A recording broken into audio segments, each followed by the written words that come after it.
Dieu qui m'y voit, c'est donc le thème qui nous accompagne déjà depuis lundi. Et aujourd'hui encore, nous parlons de ce Dieu qui nous écoute. Hein. Au-delà de le voir, il écoute également.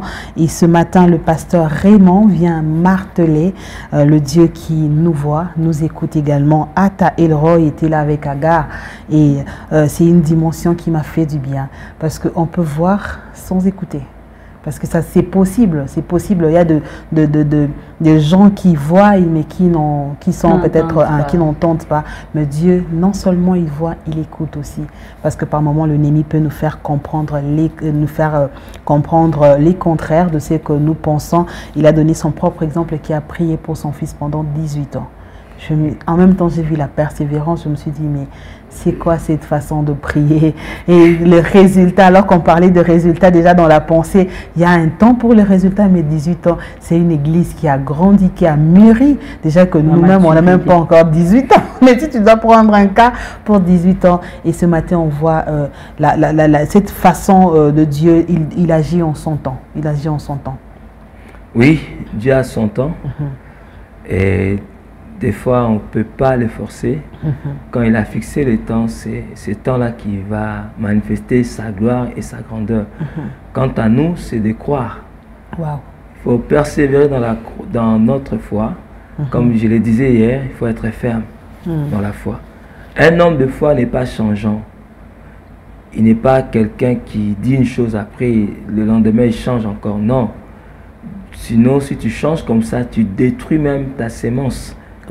Hein, c'est comme si quelqu'un a planté un grain et après quelques jours, le grain, lui pense que le grain ne fait rien, ne pousse pas, il part arracher cela. C'est ça. C'est comme ça que plusieurs sont et ils détruisent ce que Dieu est en train de faire. Des fois, il y a un travail invisible que vous et moi nous ne voyons pas. Exactement. Et seul Dieu maîtrise cela. Donc, si tu as la foi, reste dans ta foi. Moi, j'ai dit toujours aux gens, mieux vaut mourir dans la foi. Voilà. C'est ça. Mieux vaut mourir dans la foi parce qu'on sait que si toi tu crois, tu es resté dans ça et tu ne seras pas déçu. Un homme de foi est toujours honoré par Dieu. Ce sont les gens que Dieu aime, que Dieu recherche parce qu'ils ont cru à ce que Dieu a dit. Dieu n'est pas un homme. Dans ça. Dieu n'est pas un homme et il reste dans ce que Dieu a dit, c'est tout. Malgré tout ce qu'il ressent, malgré tout ce qu'il voit, il dit Dieu m'a dit ça. Moi je crois à ce que Dieu m'a dit. Vaut mieux mourir dans la foi. C'était compliqué, mon bijou. J'étais en train de voir cette autre dimension de foi. Exactement. Et l'exemple du pasteur ce matin. Au fait, moi je dirais c'est du high level. S'il faut les dire ainsi. Par moment, vous plantez quelque chose, c'est comme si vous venez retirer. Donc vous arrêtez tout.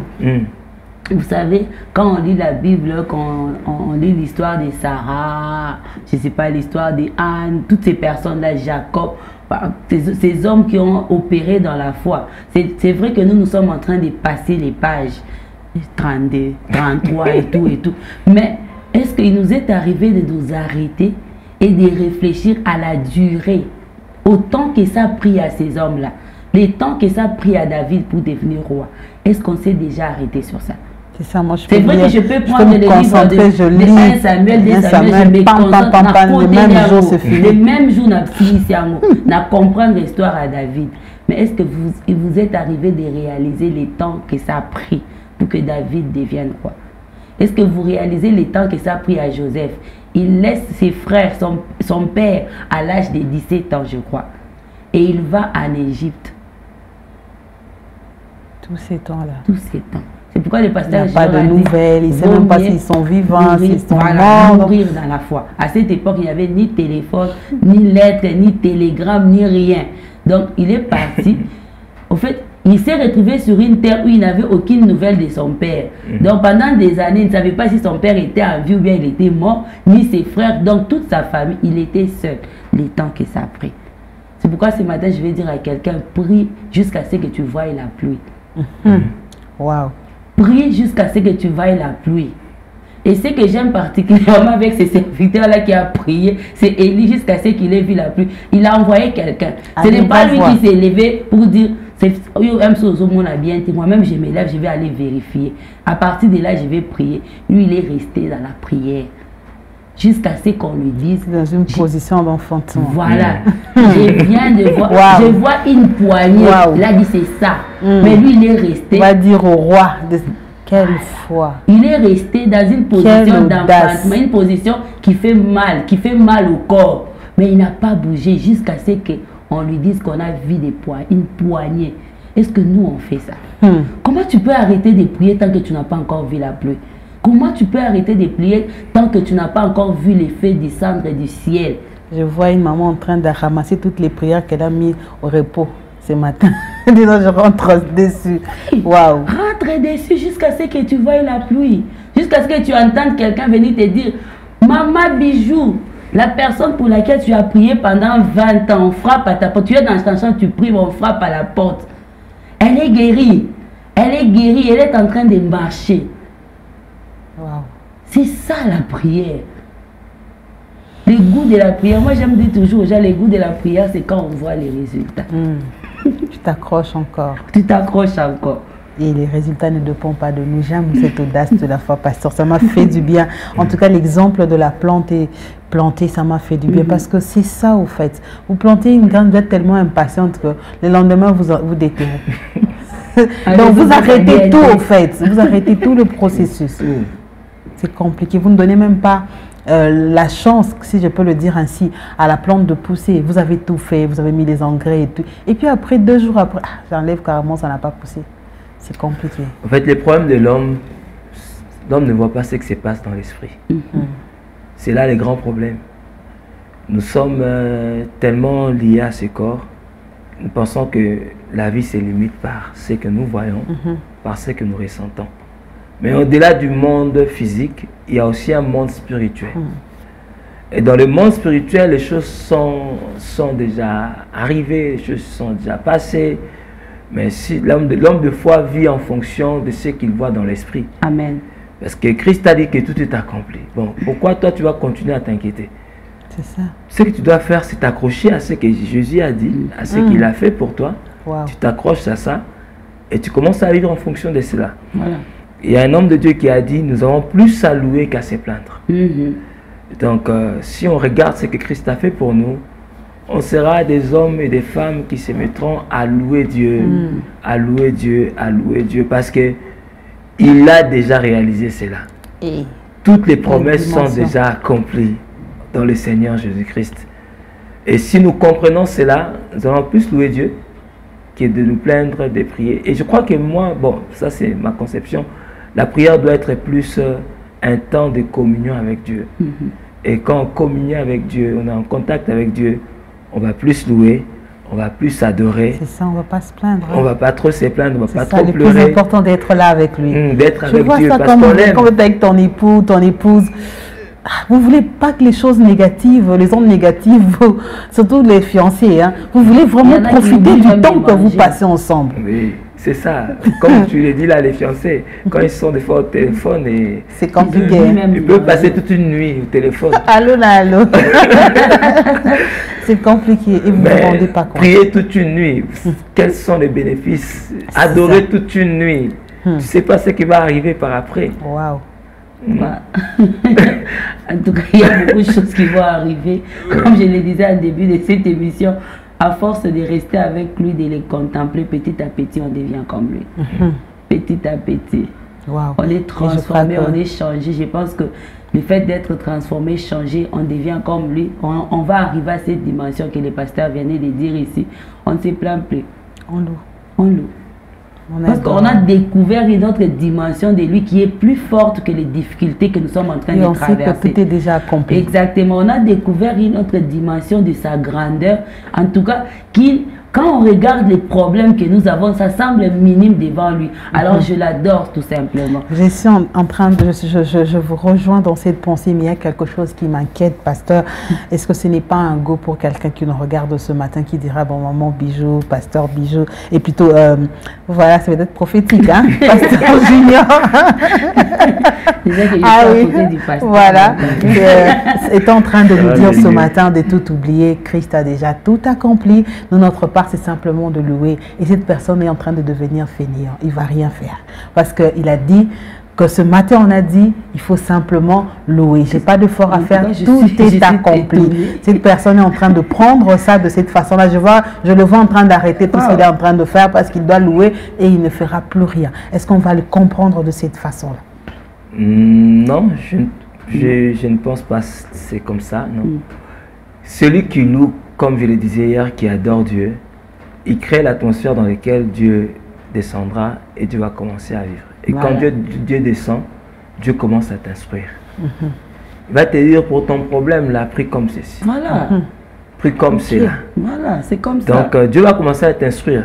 Dieu te prend en charge dans tes moments difficiles, dans tes temps de prière. Comme on a dit, l'expression qu'on a utilisée du jour, l'oreille fine. L'oreille fine. Donc, tu vas commencer à entendre Dieu. Et quand tu pries selon la pensée de Dieu, tu rencontres des cœurs de Dieu, il y a des résultats. Des fois, on peut prier pendant longtemps, mais on ne prie pas selon la volonté de Dieu, selon la pensée de Dieu.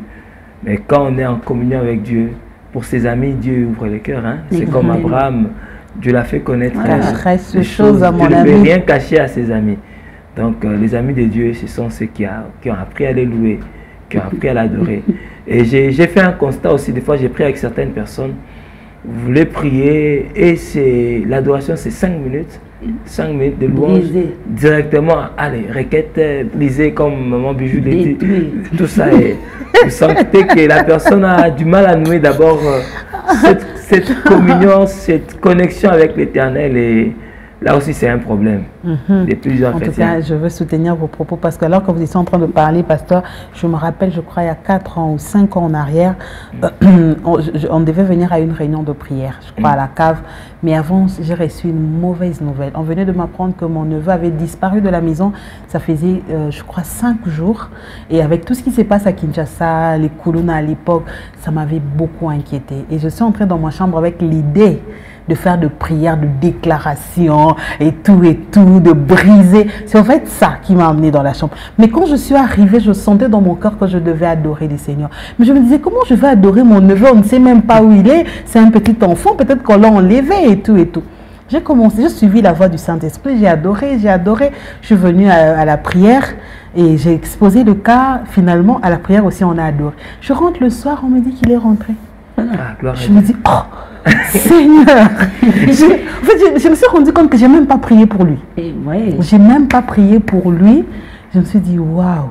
Et quand vous étiez en train de parler, c'est revenu dans ma tête. J'ai dit, non, mais c'est vrai, Dieu nous oriente. Il faut avoir une oreille fine parce que ça paye. Je pouvais faire des prières de déclaration. Et puis après, en fait, c'est ça, quand il y a des prières, comme le pasteur a dit, des fois, surtout sous les coups de, je ne sais pas, d'un choc ou de quelque chose, on pense qu'il faut que j'entre. En fait, comme je dis, je déclare en fait, moto pour que ça passe. Mais ouais, quand vous êtes intime, voilà pourquoi déjà la parole de Dieu nous dit, quelles que soient les circonstances, nous devons rendre grâce à Dieu. Oui. C'est ce que la parole de Dieu nous dit. C'est vrai que le matin ici, ça chauffe. J'ai un problème bizarre. Je viens d'entrer au travail, mais je rencontre une situation bizarre. Mais j'entre d'abord dans mon bureau. Je me rappelle que quelles que soient les circonstances, je rends grâce à Dieu. Donc, je fléchis mes genoux, je commence à rendre grâce à Dieu. Parce que je ne sais pas pourquoi le Seigneur a permis. Alors, moi, ma part, c'est l'adoration et la louange. Et quand vous êtes intime au Seigneur, quand vous êtes en train d'adorer, mais vous allez sentir qu'on vous dit, maintenant dis ça, maintenant fais ça, maintenant fais ça. Alors quand tu vas finir, en sortant, si tu ouvres la porte, mais tu ne vas rien comprendre. Mais tu vas te rendre compte, moi j'ai vécu une situation comme ça. Et tu ouvres la porte, c'est la personne qui était, pour toi c'était difficile de la rencontrer, tu la rencontres. Et finalement elle te dit, Madame Bijou, ça va? Non, directeur, ça ne va pas parce que j'ai rencontré tel et j'ai appris ça. J'ai jamais dit ça. Mais qui t'a raconté ça? Je t'ai jamais chassé du boulot. Rentre, va travailler. Quoi? Wow. Pourquoi? Parce que vous avez fait votre part, quelles que soient les circonstances dans lesquelles je me trouve. Je commence d'abord par rendre grâce au maître des temps et des circonstances. Pourquoi? Parce que la parole de Dieu me dit que tout concourt au bien de ceux qui l'aiment. Donc toutes les situations, le pasteur avait dit ça, toutes les situations que le Seigneur permet dans ma vie, d'abord ça concourt à mon bien. Alors je commence par rendre grâce. Parce que je ne sais pas comment le Seigneur mettait en scène. Il est là en train de réunir les pièces du puzzle. Quand ça va sortir directement, les 3 couleurs sont là. Parce qu'il est Dieu. C'est terrible. Les 3 couleurs. Il y a le rouge, le bleu. Des fois, on a du mal à réunir les couleurs. Waouh, je vois déjà cette petite. Exactement. Moi, je ne vais pas toujours avec ça. Je peux avoir 2 couleurs, mais 3e, là, tu vas te battre. Mais le Seigneur, lui, il sait comment il fait. Vous avez les 3 couleurs. Waouh, un très bon pain ce matin. En tout cas, je crois qu'on va s'arrêter là parce qu'on a toute la semaine pour terminer avec ce pain.